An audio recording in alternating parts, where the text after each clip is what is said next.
Yang ke-41.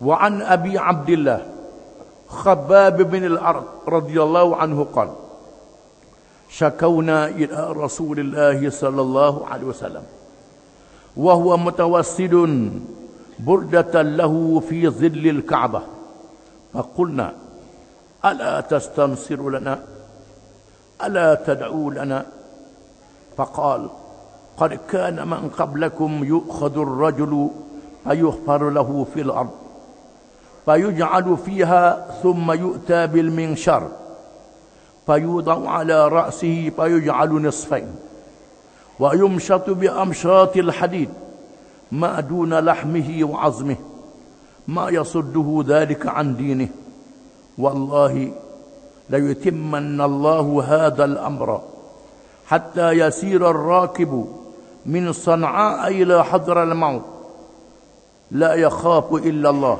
والذئب على غنمه ولكنكم تستعجلون رواه البخاري وفي رواية وهو متوسد بردة وقد لقينا من المشركين شدة. Maksudnya, dan dari Abdullah Khabbab bin al-Arat radhiyallahu anhu, katanya kami telah mengadu kepada Rasulullah sallallahu alaihi wasallam dalam keadaan baginda bersandarkan, beralaskan kain selimut. Kain selimut, kain lepas, berada di bawah bayangan Kaabah. Lalu kami berkata, mengapa Rasulullah tidak memohon pertolongan untuk kami? Mengapa Rasulullah tidak berdoa kepada Allah untuk kami? Lalu sabdanya, sesungguhnya kalangan umat yang terdahulu daripada kamu, ada orang yang ditangkap, digali lubang, ditimbus di dalam lubang itu.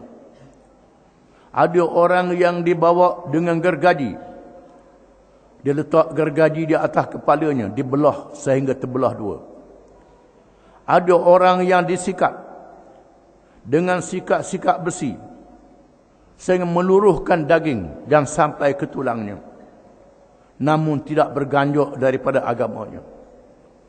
Demi Allah, sesungguhnya Allah akan menyempurnakan urusan agama ini, yakni sehingga mendapat kemenangan. Sehingga apabila Islam sudah menang, orang yang berjalan dari Sana'a di negeri Yaman ke Hadramaut, negeri Yaman, tidak takut lagi malaikat kepada Allah dan serigala yang mengganggu kambing. Tetapi kamu adalah orang-orang yang gopoh. Hadis riwayat Al-Bukhari. Mengikut riwayat yang lain, ketika Rasulullah berselimut dan beralaskan kain lepas burdah, dalam keadaan kami dizalimi oleh orang-orang musyrikin. Hadis ini menceritakan berkenaan dengan sahabat-sahabat Nabi yang lemah, yang dhaif, ketika mereka berada di Mekah, belum lagi berhijrah. Mereka diseksa oleh orang-orang kafir musyrikin, di mana orang-orang kafir musyrikin mengambil peluang menangkap sahabat-sahabat Nabi yang lemah, yang miskin, yang tak ada keluarga, lalu diseksa. Ada yang mati. Di antara yang ditangkap ialah Khabbab bin al-Arat. Khabbab ni dia tukang besi. Dia tukang besi, ambil upah orang tempah barang besi, sama ada senjata ataupun alat-alat. Di antaranya yang minta buat barang besi daripada Khabbab ialah Al-As bin Wa'il, seorang pemimpin musyrikin.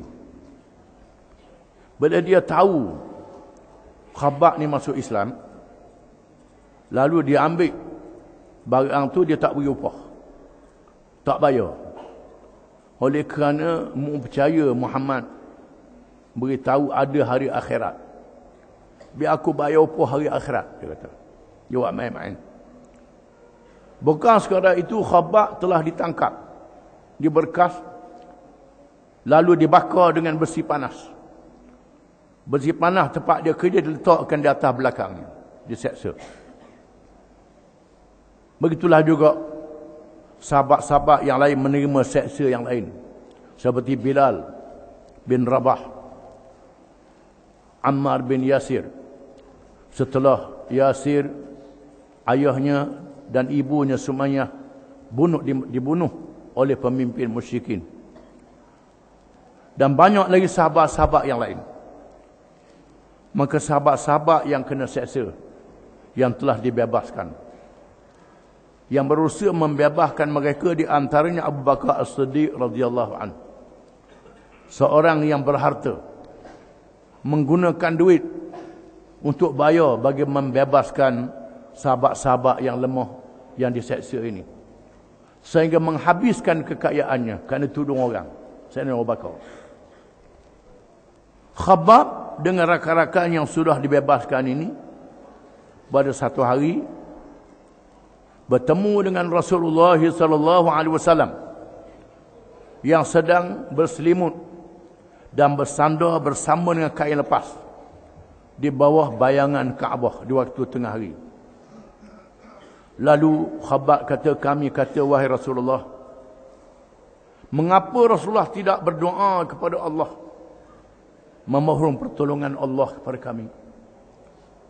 Mengapa tidak doakan kepada kami supaya kami selamat dan dibinasakan orang-orang yang kafir itu? Macam Nabi-Nabi zaman dulu. Nabi Nuh, dia doa, Tuhan turunkan taupan yang besar, menenggelamkan orang kafir. Nabi Saleh berdoa, dengan tempik dibinasakan orang kafir. Nabi Hud setelah berdoa, dibinasakan orang kafir kaum Ad. Nabi Musa berdoa kepada Allah, Fir'aun dan bala tenteranya ditenggelamkan.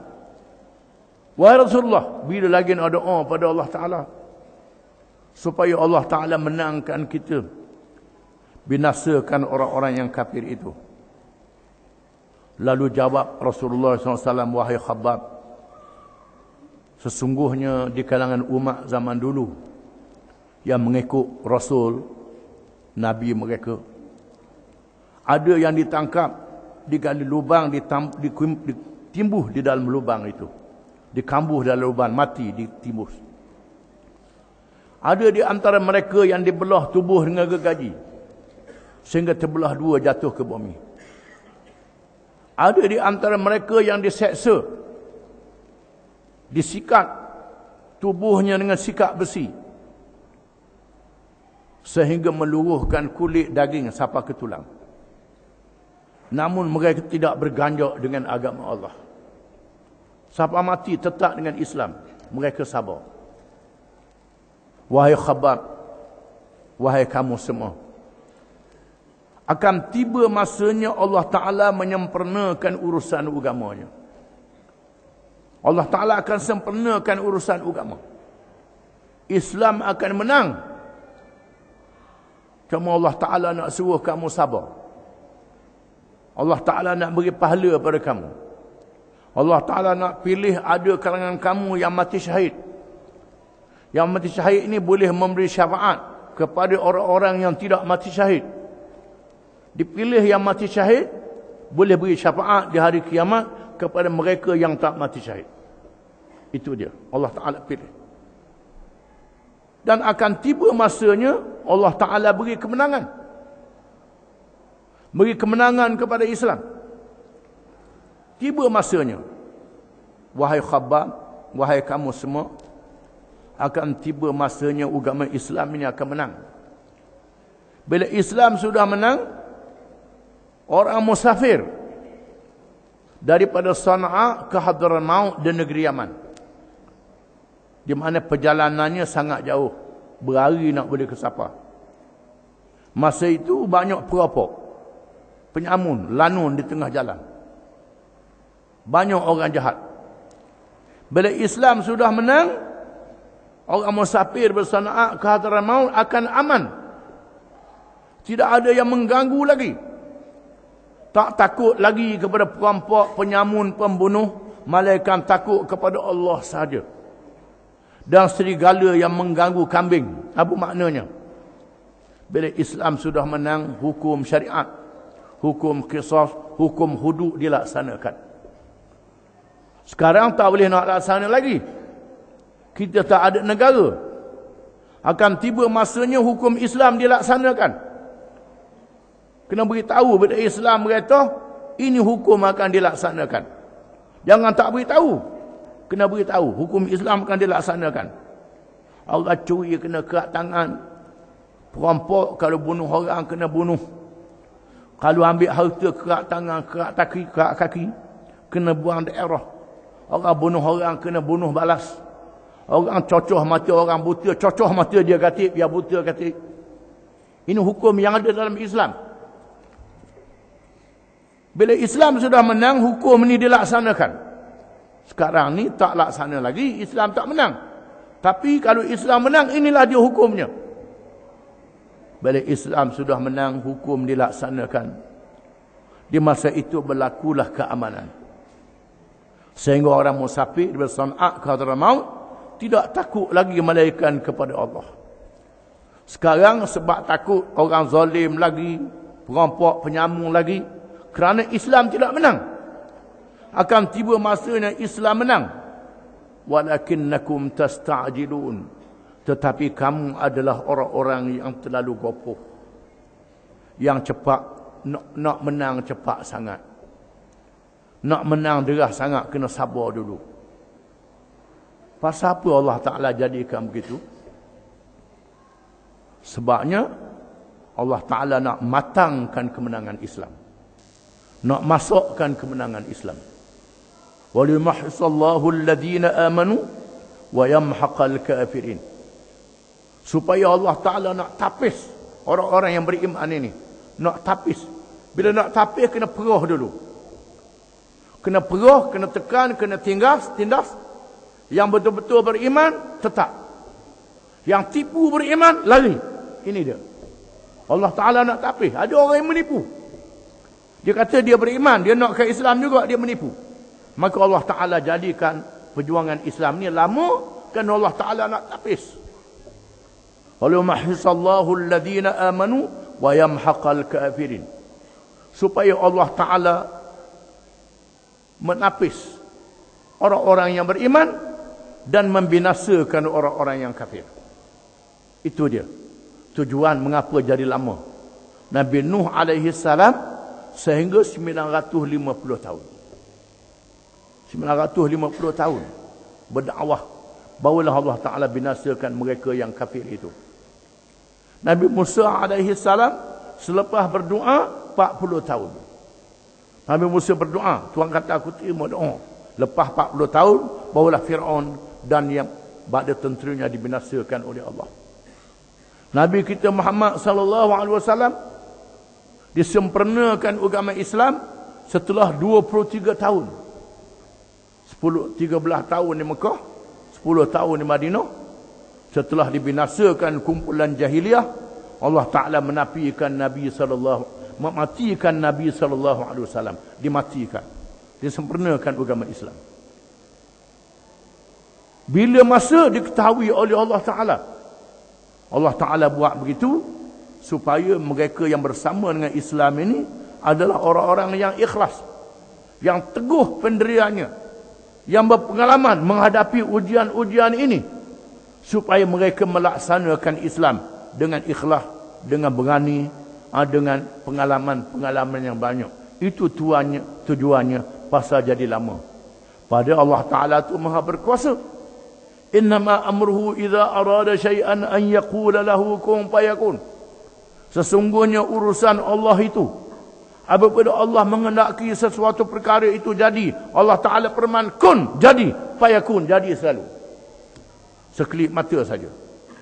Tapi bagi kemenangan Islam ini, Allah Ta'ala mendidik orang-orang yang syukur dan orang-orang yang sabar. Maka diuji terlebih dulu. Inilah tujuannya.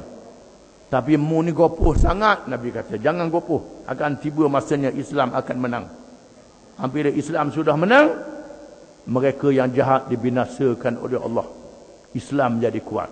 Wallahu a'lam.